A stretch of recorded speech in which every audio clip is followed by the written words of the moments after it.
দেখো কি কাণ্ড, আজকে বাজারে ব্যাগ দিয়ে পাঠিয়েছিলাম কিছু সবজি আনার জন্য আর অল্প করে এক বেলার মতন মাংস নিয়ে আসার জন্য।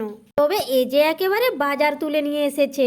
প্রথমেই তো আমি এক ব্যাগ বাজার থেকে অনেক অবাক হয়ে গিয়েছিলাম, তার কারণ আমাদের হাফ ব্যাগ বাজার হলেই কিন্তু এক সপ্তাহ হয়ে যায়। তবে সবজিগুলো দেখে কিন্তু আমার খুবই ভালো লাগে, কারণ আজকে আমার পছন্দের সব সবজি নিয়ে এসেছে। আর এতগুলো সবজির মাঝে সব থেকে কোন সবজিটা আমার বেশি পছন্দ, এই আমার সব থেকে বেশি পছন্দ, কারণ ভেন্ডি ভাজা তরকারি সেদ্ধ সবটাই ভালো লাগে।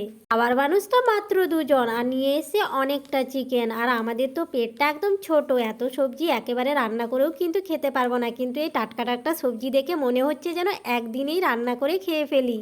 যাই হোক, তোমরা তো জেনেই গেছো যে আমার রান্না করতে অনেক ভালো লাগে, আর তোমাদের কমেন্টগুলো পড়ে কিন্তু আমার খুবই ভালো লাগে, কারণ তোমরা অনেকেই আমার এই রান্নার ভিডিও দেখে আমাকে বলেছো যে দিদিভাই তোমার রান্নার ভিডিওগুলো কিন্তু খুব সুন্দর, আর তুমি কিন্তু খুব সুন্দরভাবে এডিট করো। তারা এত সুন্দর সুন্দর আমাকে কমেন্ট করেছে, তাদেরকে অসংখ্য ধন্যবাদ। চলো আজ বেশি কথা না বলে এবারে রান্নার কথা কিছু বলি। আজ টমেটো দিয়ে মাংসর ঝোলের রেসিপি বানানোর জন্য বাটা মশলা হিসেবে আমি দিয়েছিলাম এদিকে পেঁয়াজ বাটা, আদা বাটা, রসুন বাটা। গুঁড়ো মশলা হিসেবে ব্যবহার করলাম কি হলুদ গুঁড়ো, লঙ্কা গুঁড়ো, জিরে গুঁড়ো, কাশ্মীরি লঙ্কা গুঁড়ো। হ্যাঁ, আর সবার প্রথমে তেলের মধ্যে কিন্তু এলাচ দিয়েছিলাম আর পেঁয়াজ কুচি দিয়েছিলাম, নুন দিয়েছিলাম স্বাদ মতন আর অল্প একটু চিনি। এরপরে ভালোভাবে মশলাটা কষিয়ে নিলাম, অল্প একটু জল দিয়ে দিয়ে কষিয়ে যখন তেল ছেড়ে যাবে তখন কিন্তু মাংসটা দিয়ে দেবো। আর মাংসটা কষে চলে এসেছে, মাংসটা কষা কষা হয়ে গেলেই পরিমাণ মতন জল দিয়ে দেবো, যে যতটা পরিমাণে ঝোল রাখবে সেরকম জল দিয়ে দিতে হবে। এদিকে তো আমার মাংস রান্না হচ্ছে আর এদিকে আমি চলে এসেছি, আমার কিছু কাজ আছে, মানে কিছু জামা কাপড় কাচার আছে। তো আমি ভাবলাম যে এগুলো একটু নিরমা দিয়ে মানে চুবিয়ে রেখে দিই। আমি কিন্তু শুধু রান্নাই নয়, আমাকে মাঝে মধ্যে এই কাজগুলোও করতে হয় রান্নার মাঝখানে, যেহেতু সময় অনেক কম, কারণ খাওয়ার আগেই আমি এই কাজগুলো করতে পছন্দ করি, না হলে কিন্তু খাওয়াটা ঠিক হয় না, বা খাওয়ার পরে এই কাজগুলো করতে অতটাও ভালো লাগে না, তাই আমি খাওয়ার আগেই এই কাজগুলো করে নিচ্ছি।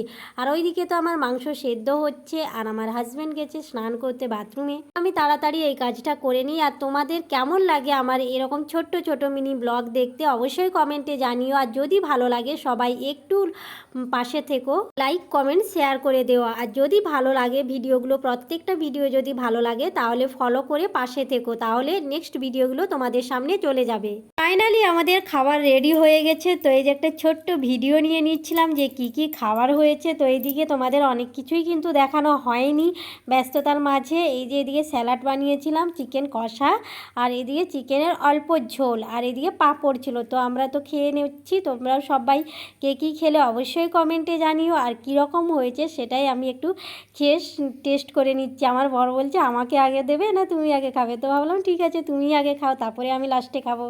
হ্যাঁ, আর অবশ্যই তোমরা কিন্তু জানিও এরকম রান্না করে কেমন টেস্ট লাগে। তোমরা তোমাদের মতো রান্না করো, বুঝতে পারি সবাই প্রত্যেকের মতো রান্না করে। তো আমার রান্নাটা